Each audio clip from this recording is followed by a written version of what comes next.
Halo semuanya, saya Gusti Solijata Lagat, finalis Putra Pariwisata Sumatera Barat 2021. Kali ini saya berada di salah satu objek wisata yang ada di Kota Padang, tepatnya di Kecamatan Padang Selatan, yaitu Pantai Air Manis.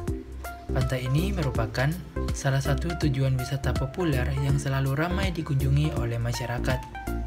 Pantai ini dikenal dengan ombaknya yang kecil dan memiliki legenda Maling Kundang, di mana daya tarik legenda Maling Kundang sangat menarik wisatawan yang datang ke Pantai Air Manis ini.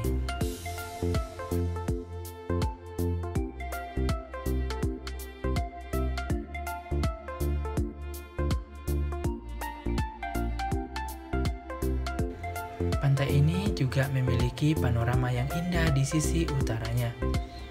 Di ujung utara pantai ini terdapat dua pulau kecil, yaitu Pulau Pisang Ketek dan Pulau Pisang Gadang, yang berjarak tak seberapa jauh dari pantai ini. Pengunjung dapat menikmati keindahan pantai di Pantai Air Manis dengan menyewa perahu motor untuk mengunjungi Pulau Sikuai yang terletak di sebelah Pulau Pisang.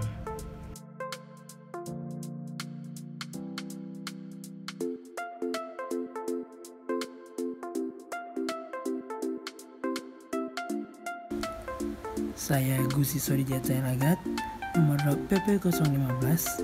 Sekian video dari saya ucapkan terima kasih.